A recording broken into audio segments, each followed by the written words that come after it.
Well, hello. I'm back from my holiday, my little vacation. Um, Back where I left off, I'm going to try and get this broken bleed nipple out.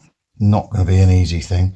Now, before I start this, I'm going to go through my arsenal. I have an arsenal of weapons. I have a box down here, which is my special box of tricks. And I quite like these speed outs. They're good because they come with their own little drill bit, which isn't always the best in the world, but there you go. And this is a right-handed thread, so when you undo it, put it in undo on the drill, it bites into the hole, and then it supposedly pulls out the thing easily. It doesn't always work that well, to be fair, but you've got to try every weapon in your arsenal. I have the classic all done easy outs, which are never easy. I don't know why they call them easy outs, but they're just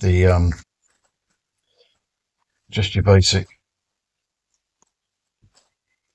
hexagon that you knock in, and then you whack all this up. The problem with them is, as you can see from this one, they can break off, which isn't ideal. So I try not to use them unless it's a last resort. But they're the old-fashioned type that you used to get in the old days.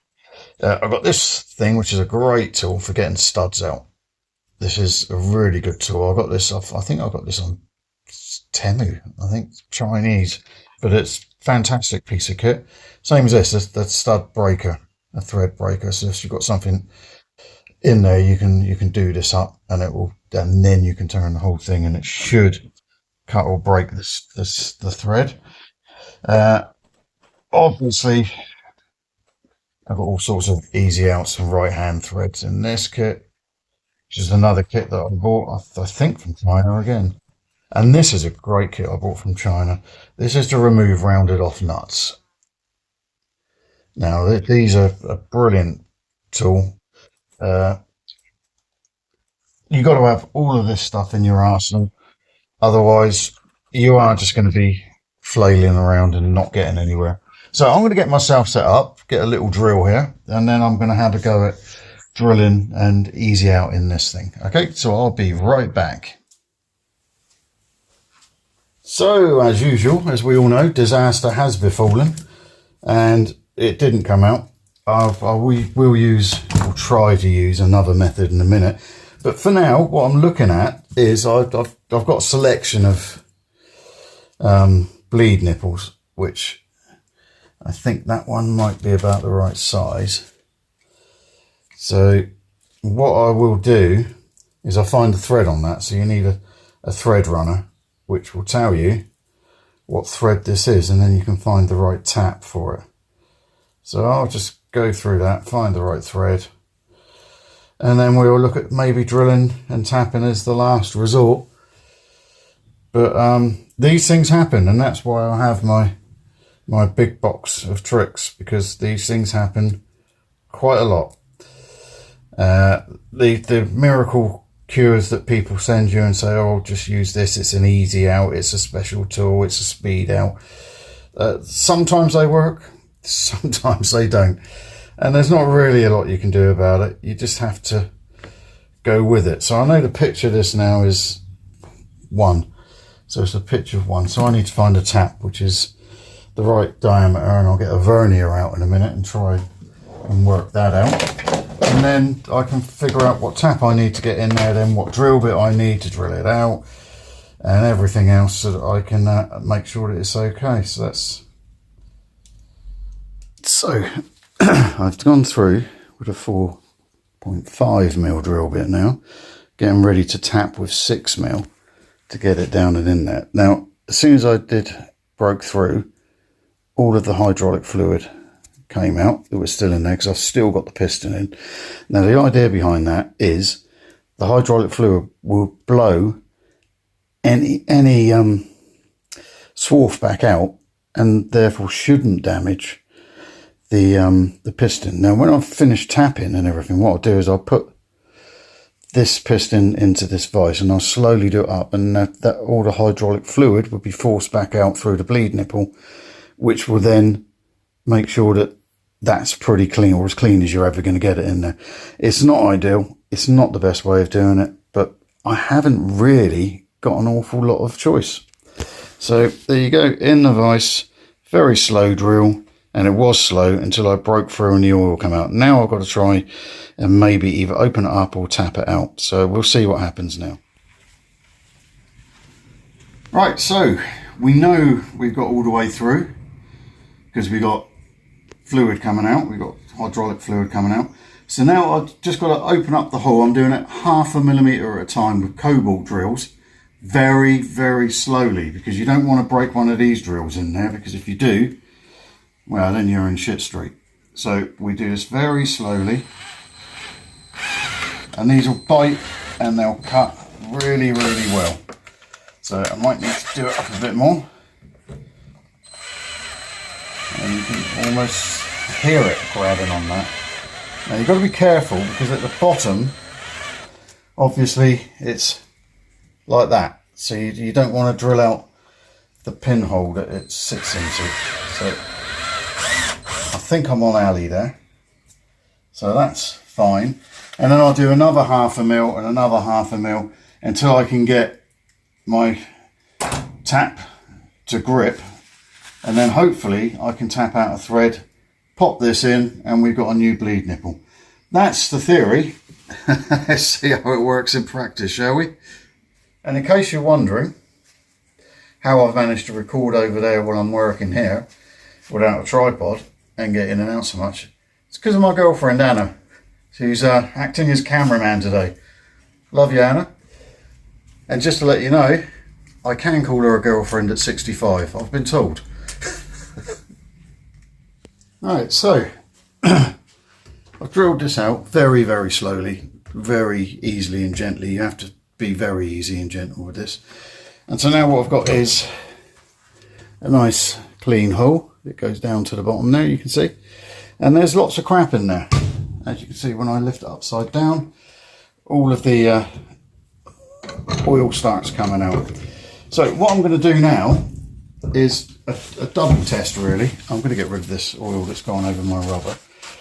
And so what I'm going to do is I'm going to put in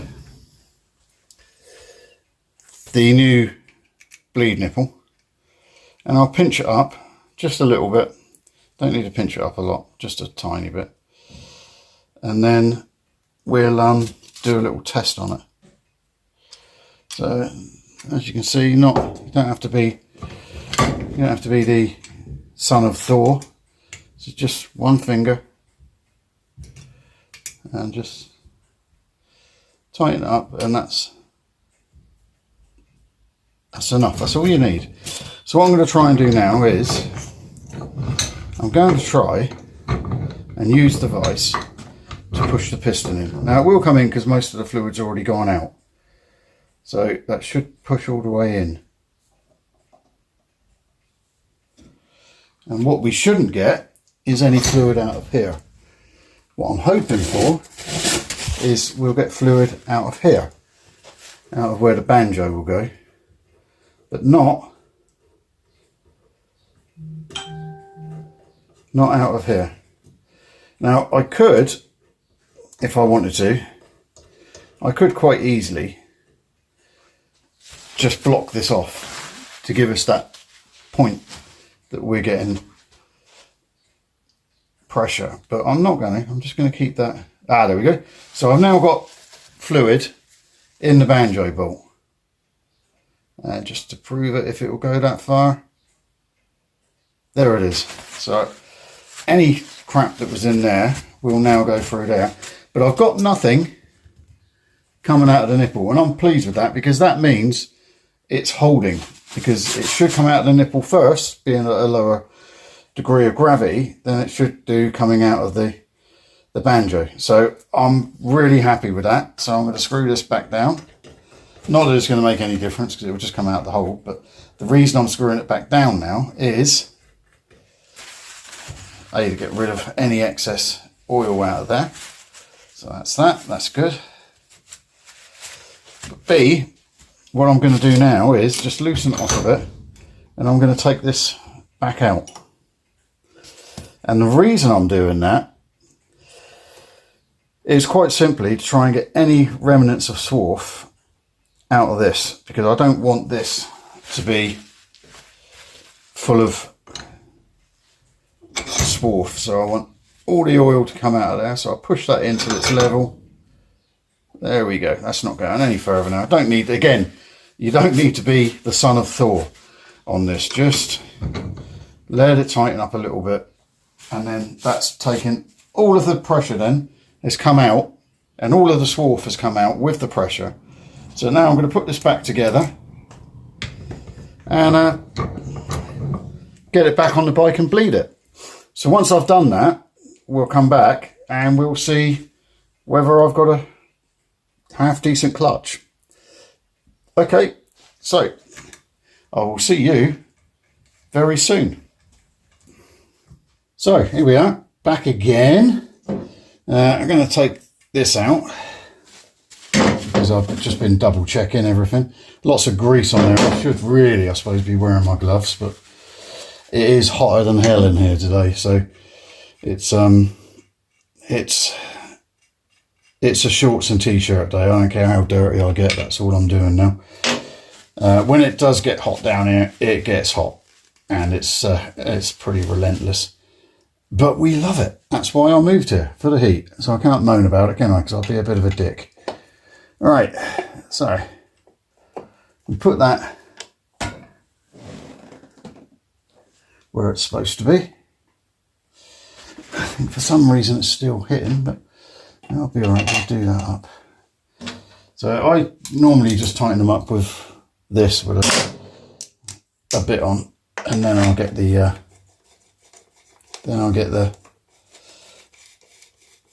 stuff out. So that's all you really need to do, is just tighten this up. Then I'll put the banjo on, and then I'll for some reason that's not going on properly.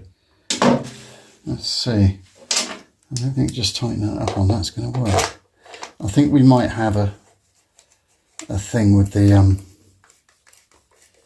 that's it. So the pressure's coming through now. That's good. So just hand tight for now. There you go. Let's see. I've got, worryingly, I've got fluid coming out of the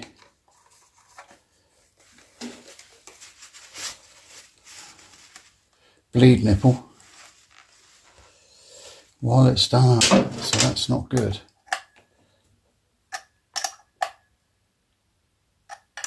So let's try that again.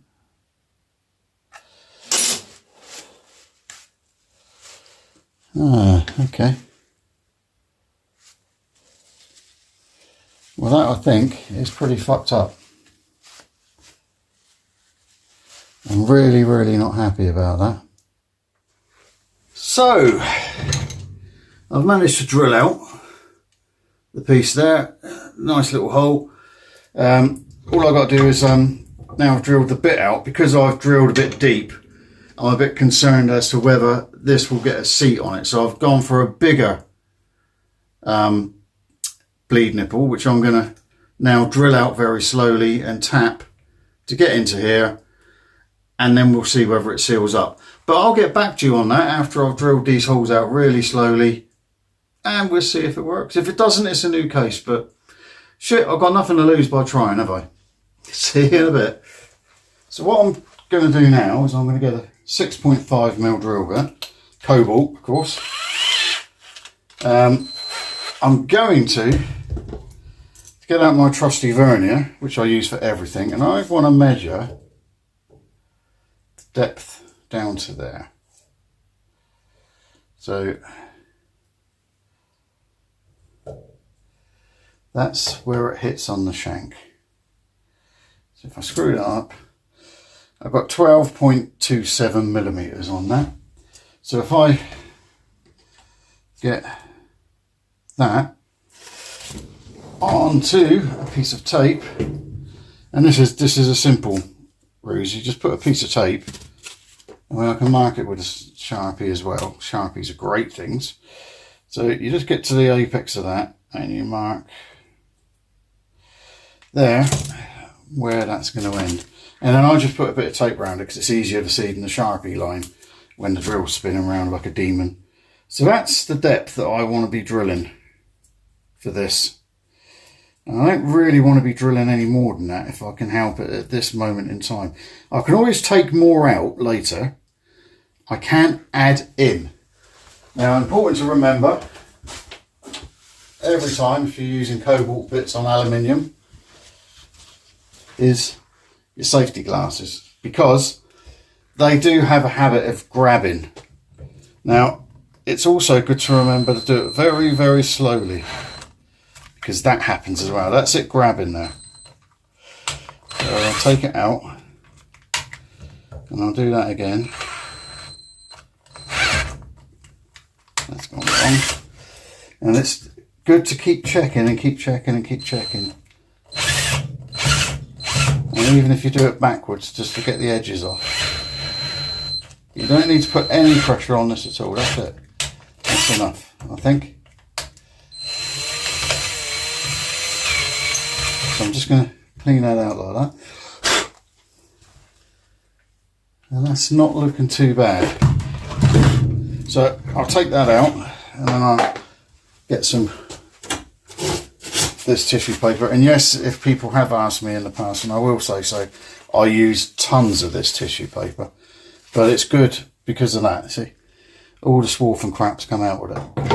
So I'll now see if that 8mm tap seats in there a bit better. I'll get my soft jaw back in, which I've just dropped. Pick that up, stick that back in so that I can do this up and see if this taps well. It's important to tap it slowly to make sure you get a good seat on it. Now this, again, it's not rocket science, it's just, I'm only doing it again because I screwed it up. And I say that, I screwed it up. Nobody else screwed it up, I screwed it up. But this is a good lesson because we do screw things up. Every time when we're doing stuff like this, we will screw it up. And if we screw it up, we can either panic and go, oh my God, oh my God, oh my God. Or we can sit there and think about it and go, you know what I'm going to do is this, I'm going to sort this out and I'm going to make it so that it's good. And, you know, if that means putting in an oversized bleed nipple, well, so be it. You know, there's not a lot that you can do about it, but you've got to be very careful that you're not going to break that seat at the bottom. So it's very slowly, very gently, and you just keep the pressure on until it won't go in anymore. It shouldn't really go that much more. It should be bottoming out soon. There we go.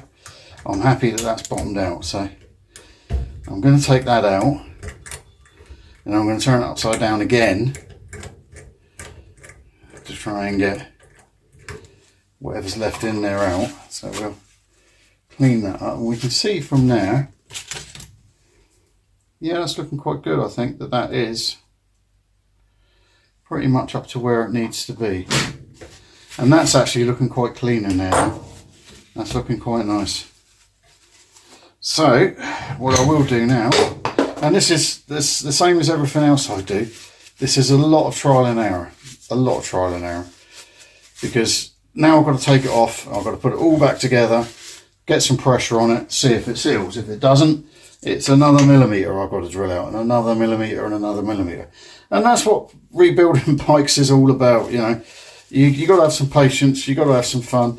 When I'm not videoing you, I'm playing music in the background, and quite often, which my wife finds, or my girlfriend shall I say, finds very, very funny, quite often she'll come in and I'll be dancing around the workshop having a bit of fun. But there you go, little secrets I told you now. Right, I'm going to get on, see if this seals, and I'll get back to you if it does. Okay, so I've drilled the secondary size of bleed nipple in, and as you can see I get a little bit of weepage on that. I'm not 100% happy with it, but I'm not really sure what else I can do with it. It's other than buy a new casing, which will be my next thing. Now I know I tell everyone not to do these things up with the grip of Thor, which is what I've just done. And I've done that because I fucked it up, basically. So I'll be coming in every now and then and just giving that a little bit of tight so I can get the bed correct on the outer casing, because the outer casing is aluminium. This is high tensile steel. So this should cut its thing into there, but it's going to take a long time. And while that's happening, I'd like to do a little bit of bleeding on the brake. So I'm going to switch the camera off now and tip it over to the other side of the bike. And I will show you what I mean by back bleeding. It's not a secret. Most of my mates know about it. Everybody knows about back bleeding on brakes. I don't know how well it works on clutches, but we'll find out. So here we are. What a cock up that was, eh? All my fault, totally. I drilled just that half a millimetre too far and damaged the seat on the slave cylinder.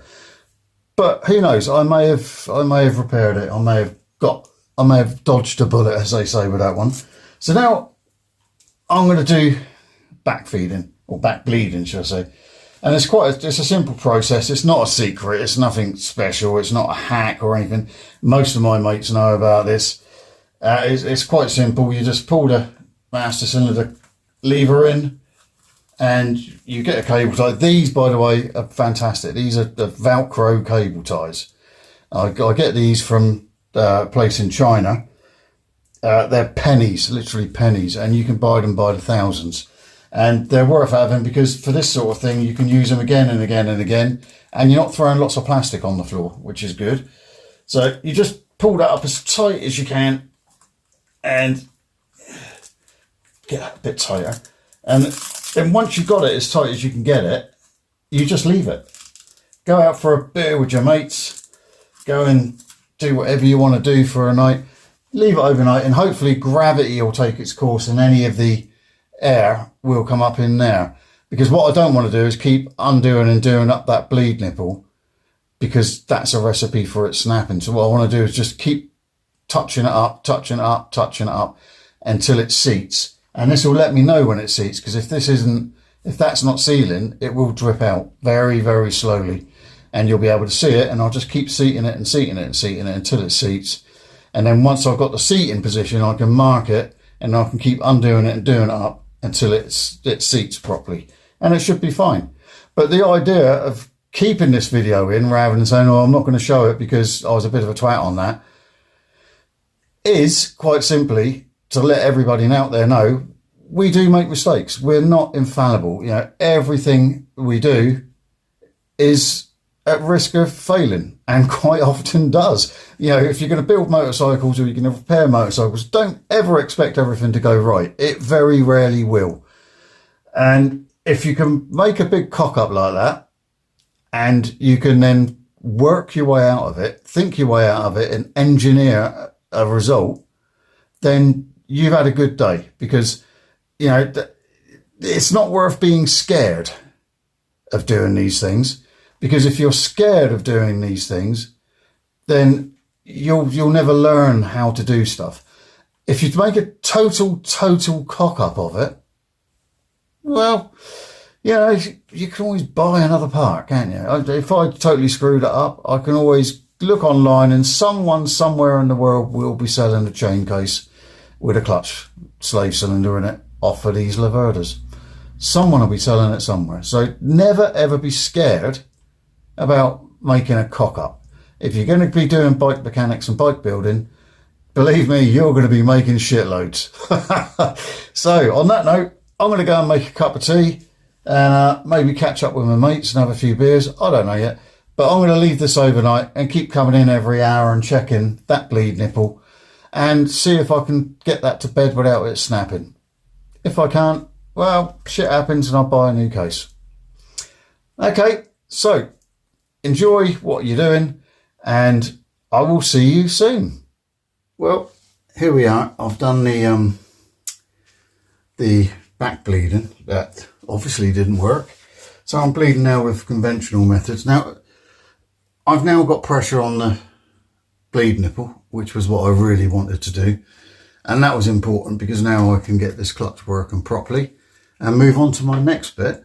But just a little thing, if you're bleeding clutches like this, a lot of people put the bottle down on the ground, and that's not really the easiest way to do it. Now this is pretty much bleeding itself. So I've got, again, the lever cable tied in. I've got the bleed nipple open. There's a one-way valve on the end of this. So the air will just slowly come out, and then I'll give it a few pumps in a minute and it'll push bigger amounts of air out.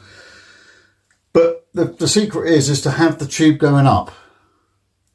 Because as we all know, in liquid, air rises. So if you've got the bottle down here, you're having to use your hydraulic force to push the air out, which what you want to do is just get the air out.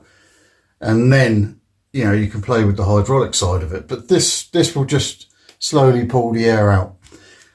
Pleased with the bleed nipple now. I know I screwed up doing it for the first time, but the second time worked with a slightly bigger one. And, you know, it just goes to show we are not infallible. What we are is human, and we do make mistakes and we cock up and things go wrong. But the point of the thing is not to panic when it goes wrong. Just think it through, redo it. There is always a solution. And if everything else fails, I would have just brought a new engine cover, and that would have been it. It would have been more expensive, but hey ho, that's it. But now I'm pleased. Got a clutch working. I've got pressure in there. I have tried it. I'm just doing the final bit of bleeding now. So next thing will be putting some oil in it, firing it up, seeing if I've got any oil leaks. So after that, it's just a rear tyre to repair.